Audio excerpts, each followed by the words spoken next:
पाकिस्तान के साथ साथ बांग्लादेश में भी हालात खराब हैं। यहां हिंदुओं पर जुल्म हो रहा है। बांग्लादेश में इस्कॉन के संत चिन्मय कृष्णदास प्रभु की गिरफ्तारी के बाद जबरदस्त टेंशन है।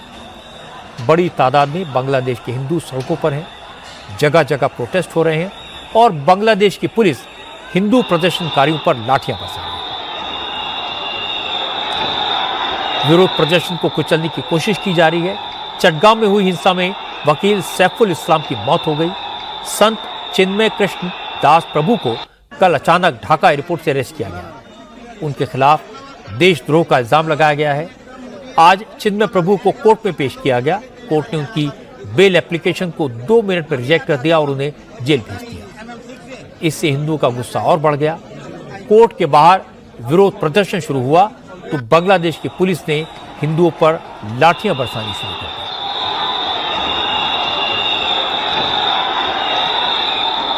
असल में चिन्मय कृष्णदास प्रभु बांग्लादेश में इस्कॉन चटगांव के पुंडरीक धाम के प्रेसिडेंट हैं।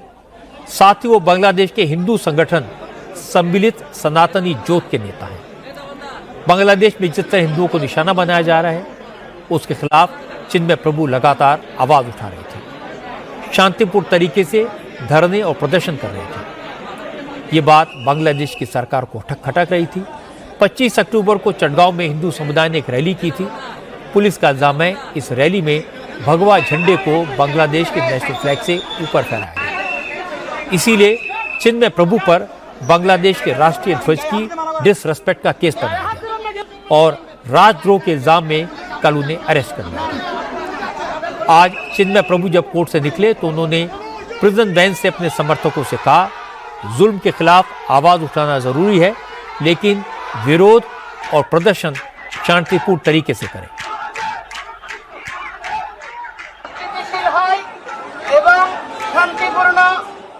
हमें ऐसा कुछ भी नहीं करना चाहिए जो शांति बिगड़ने का खतरा हो। हम अपनी भावनाओं पर नियंत्रण रखेंगे, उसे अपनी ताकत बनाएंगे और शांतिपूर्ण तरीके से आंदोलन करेंगे। हमारी सभी 8 मांगे हमारी मौलिक मांगे हैं।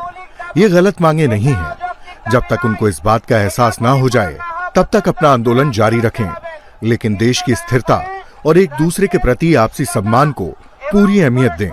यही मेरी आप सभी से अपील है। चिन्मय दास प्रभु ने शांतिपूर्ण प्रोटेस्ट की बात की, लेकिन गिरफ्तारी के बाद वकील सैफुल इस्लाम को पीट कर मार दिया गया। असल में चिन्मय दास की गिरफ्तारी के विरोध में पिछले 24 घंटे से बांग्लादेश के तमाम हिस्सों में प्रोटेस्ट हो रहे हैं।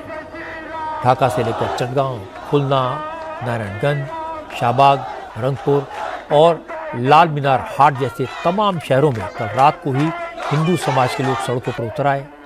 मशाल जुलूस निकाले गए, नारेबाजी की गई। प्रदर्शनकारियों ने कहा वो तो सिर्फ हिंदुओं पर हो रहे जुल्म के खिलाफ आवाज उठा रहे हैं, लेकिन इंसाफ देने की बजाय उन्हें गिरफ्तार किया जा रहा है। चटगांव में हिंदुओं के प्रोटेस्ट के दौरान बांग्लादेश पुलिस ने लाठियां चलानी शुरू कर दी। चिन्मय दास के वकील भी उस दौरान प्रदर्शनकारियों के बीच में थे। वो लाठीचार्ज में बुरी तरह घायल हो गए और कुछ देर बाद उनकी मौत हो गई। प्रोटेस्ट करने वालों ने कहा पुलिस जितने भी जुल्म करे लेकिन वो झुकेंगे नहीं।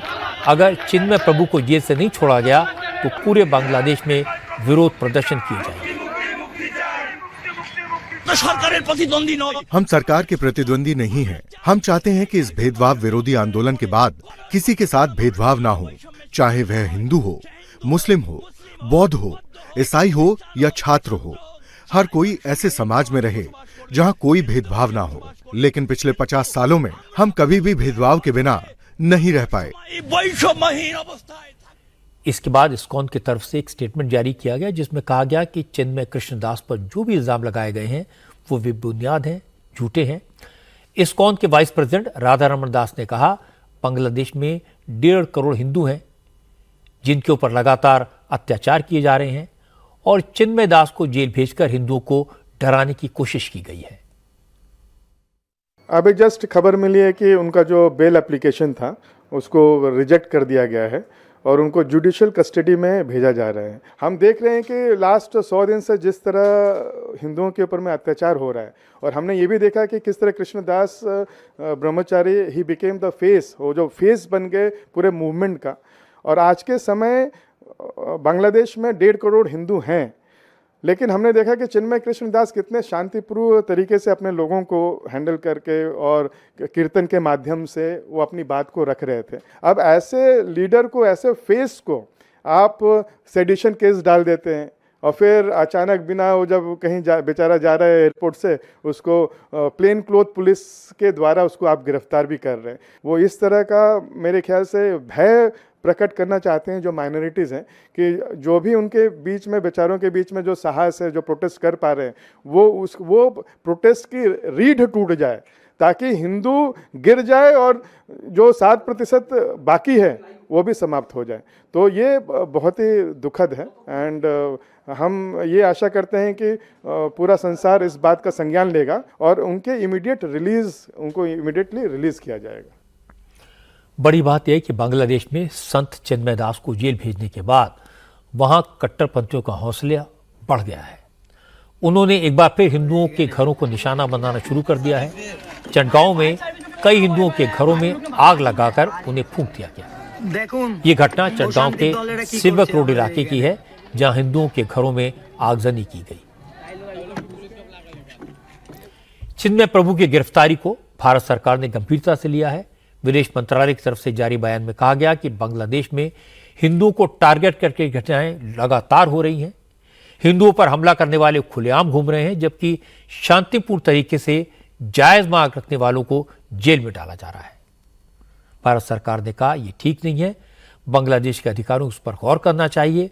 इसके अलावा आध्यात्मिक गुरु श्री श्री रविशंकर, सदगुरु जग्गी वासुदेव और अखाड़ा परिषद ने भी इसका विरोध किया है।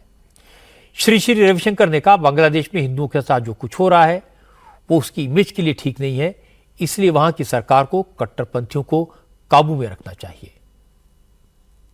वहां के लोगों के अधिकार के लिए वो खड़े हुए हैं, वो बंदूक लेके नहीं गए, किसी को मारा नहीं, कुछ नहीं। समुदाय जो भयग्रस्त है, पीड़ित है, उनको हिम्मत दे रहे हैं। ये तो हर धर्म गुरु का काम है, वो अपना काम कर रहे हैं। उनको कैद करने से कोई भी समस्या हल नहीं हो सकती, बल्कि आग और भड़केगी। हम बांग्लादेश सरकार से निवेदन कर रहे हैं, आप सुरक्षा दीजिए, देश को पीछे ले जाने वाले जैसे कट्टरपंथियों पर आप नियंत्रण रखें और देश के सब समुदाय के लोग मिलजुल के रहें।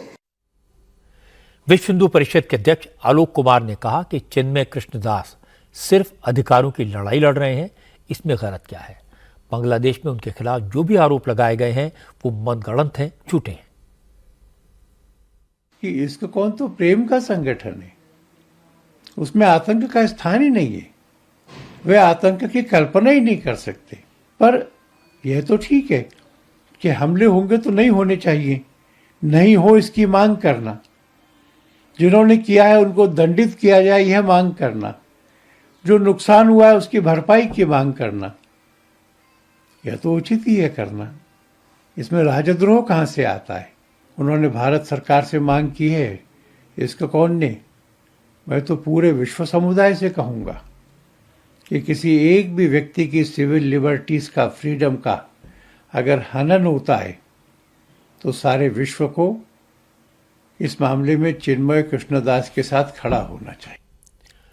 भारत सरकार के कड़े रुख के बाद बांग्लादेश सरकार का बयान सामने आया है, जिसमें बांग्लादेश के विदेश मंत्रालय ने कहा कि बांग्लादेश सरकार अपने सभी नागरिकों की सुरक्षा को लेकर प्रतिबद्ध है, चाहे वो किसी धर्म के हों, किसी मजहब के हों।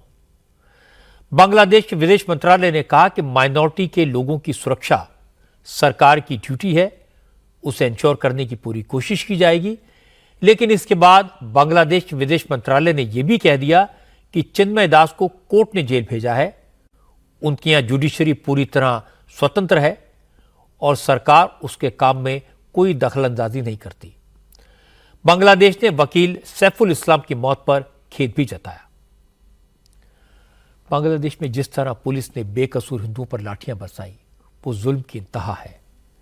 प्रोटेस्ट करने वाले लोगों के पास में कोई हथियार नहीं थे, वो किसी को नुकसान पहुंचाने के इरादे से नहीं आए थे, वो तो सिर्फ एक संत को गिरफ्तार करने से नाराज थे, शांतिपूर्ण तरीके से प्रदर्शन कर रहे थे।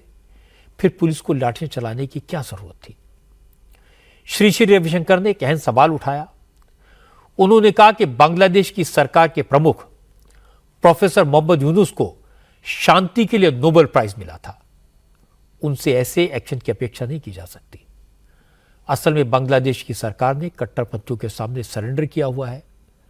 उसमें इतनी हिम्मत नहीं है कि वो इस्लामिक हार्डलाइनर्स को रोके, और जरूरत तो इस बात की है कि इस्कॉन के संत को जेल से तुरंत रिहा किया जाए ताकि लोगों की नाराजगी दूर हो। बांग्लादेश से जो तस्वीरें आ रही हैं पूरी दुनिया में हिंदू समाज को आहत करने वाली तस्वीरें हैं और इनसे बांग्लादेश की छवि खराब हुई है।